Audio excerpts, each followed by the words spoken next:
가게를 운영하다 보면 생각지도 못한 컴플레인을 진짜 많이 받거든요. 나를 한 5대 정도 가격을 이렇게 했는데 잡아가는데도 경찰도 때리고 막 이래가지고 테이저건을 맞을 뻔 하면서 잡혀갔었어. 그런 친구는 없었나? 사장님 청소 왜 이렇게 자주 해요? 일주일에 한 2번, 3번만 해도 될 텐데 왜 이렇게 자주 하는지 모르겠어요. 그런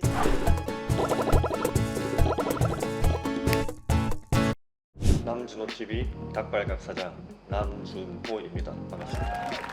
오늘을 정말 많이 기다렸는데요.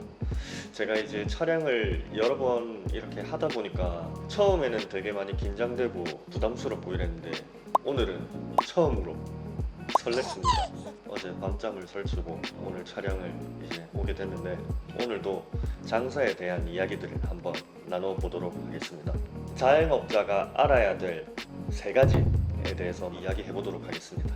혹시 저번 주에 유튜브 보고 네. 주변에서 어떤 뭐 반응 같은 건 없었나요? 일단 친구들 같은 경우는 더 이상 못 틀겠다 그렇게 말하는 친구들도 있고 주변에 이제 장사하는 사장님들이 좀 생각보다 많이 알아봐 주시더라고요. 처음 이렇게 가는 가게 사장님들도 유튜브 잘 보고 있다고 막 이제 계산할 때 이렇게 말씀해 주시니까 감사하기도 하고 조금 사실은 부담스럽기도 하고 좀 그렇습니다.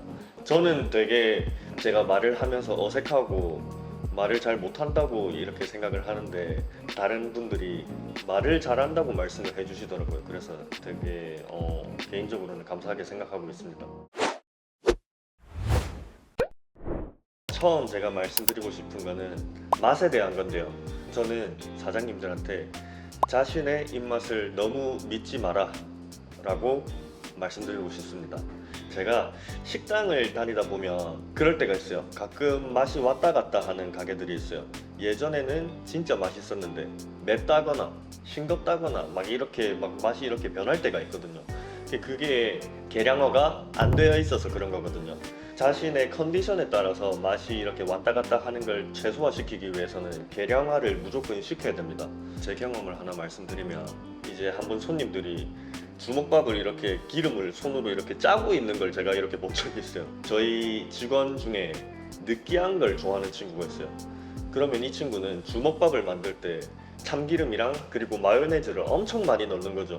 이제 손님들은 그게 재밌어 하면서 이렇게 막 기름을 짜고 있었지만 근데 사실 그게 유쾌한 경험은 아니거든요. 자신의 취향을 너무 이렇게 뚜렷하게 해가지고 음식을 만드는 것보다는 대중적인 맛을 잡는 게 우선이고 그리고 계량화를 항상 시켜야 된다. 그래서 맛이 왔다 갔다 하는 일을 최대한 없애야 된다 라고 말씀드리고 싶어요. 저희는 그람 수를 정확하게 항상 해서 이렇게 조리를 해놓고 소분을 해놓고 막 그러거든요. 술 같은 거를 이렇게 제조를 한다고 해도 그람을 정확하게 재가지고 이제 저희는 만들고 있습니다. 그리고 저희 닭발각 음식 같은 경우도 이제 맵기가 항상 일정한데 컨디션에 따라 가지고 이제 그게 똑같은 맵기인데도 어떤 날에는 매웠다가 어떤 날에는 조금 덜 매웠다가 이렇게 하시는 분들이 있거든요. 실제로 컴플레인도 가끔씩 들어오세요. 똑같은 맛인데도 컨디션에 따라서 맛이 다르게 느껴지는데 내 컨디션에 따라서 음식 맛이 바뀌면 손님이 받아들이기에는 아예 다른 음식처럼 느껴지는 경우도 있거든요. 그래서 꼭 계량화를 시켜야 된다고 말씀드리고 싶습니다. 두 번째 팁은 내가 깔끔하다고 생각하지 마라. 주변에 보면 안 깔끔한 친구들 왜 있잖아요. 예전에 저 같은 경우도 친구들 자취방 놀러가 보면 진짜 말도 안 되게 더러운 친구들이 있거든요. 근데 이 친구들이 가게를 한다고 생각해 보세요. 이 성격이 그대로 묻어납니다. 가게를 자기 방보다 깨끗하게 관리를 해야 한다고 생각하는 주의거든요. 자기가 깨끗하다고 생각을 해도 주변에서 보면 안 깨끗한 경우가 많아요. 그래서 사실 대형 프랜차이즈에서 위생 교육을 이렇게 받으면서 일을 해보는 경험이 되게 도움이 되기는 하는데 요새는 뭐 굳이 그렇게 일을 안 하더라도 유튜브 같은 데서 보면 어떻게 주방을 관리하고 위생 관리를 하는지 그런 것들이 되게 많이 나와 있거든요.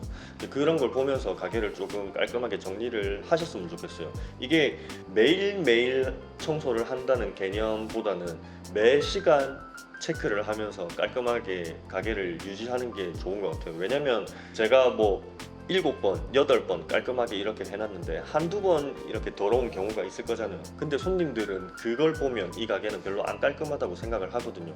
그래서 주방뿐만이 아니라 홀, 그리고 화장실, 그리고 식자재 같은 거를 이렇게 놔두는 그런 공간까지 깨끗하게 깔끔하게 이렇게 해놔야 손님들이 왔다 갔다 하면서 아, 이 가게는 진짜 깨끗하게 관리가 되는구나 라는 걸 생각을 하거든요. 그래서 저는 사실 화장실에 있는 그 거울 같은 데 막 이렇게 얼룩져 있잖아요. 그런 것도 저는 보기가 싫어가지고 막 매일 보면 닦고 막 이렇게 하거든요. 근데 그런 걸 보는 손님들이 진짜로 있어요.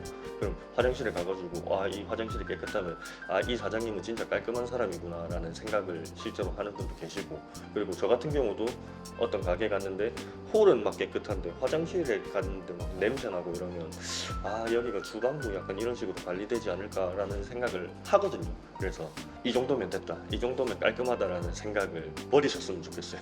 조금 더 철저하게 위생관리를 하는 사장님들이 되셨으면 좋겠습니다.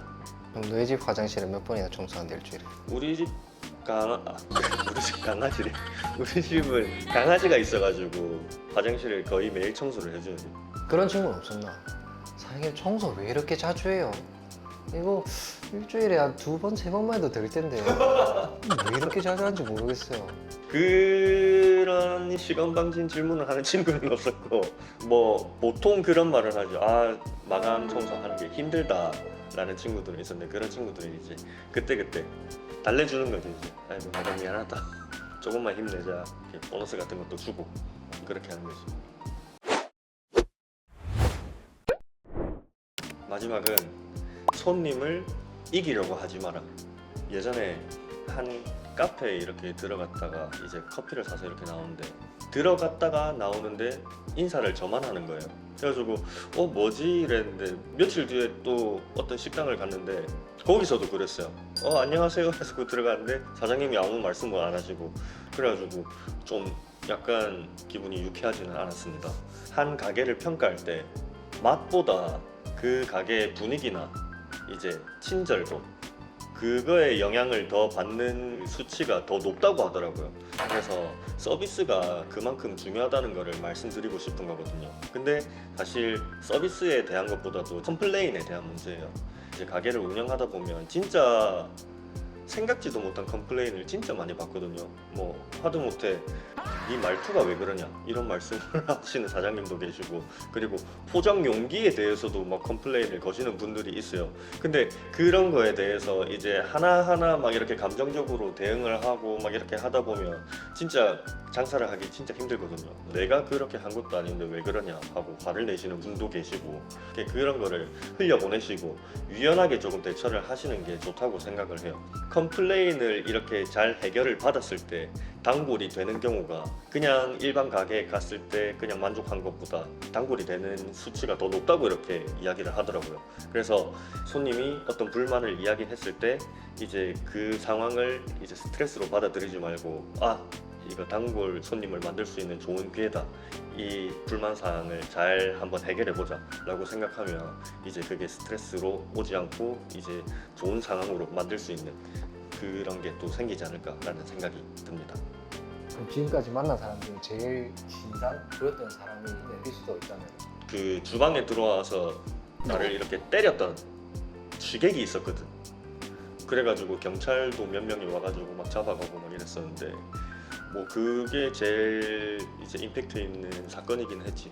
나를 한 5대 정도 이렇게 가격을 이렇게 했는데, 물론 내가 운동을 해서 좀 흘리면서 이렇게 맞았지. 그래가지고 큰 피해 없이 끝났지만, 잡아가는데도 경찰도 때리고 막 이래가지고 테이저건을 맞을 뻔 하면서 잡혀갔었어. 그때는 화가 좀 나긴 했었지. 근데 이제 한편으로는 이런 생각도 했던 것 같아요. 내가 이걸 참으면 합의금을 받을 수 있다.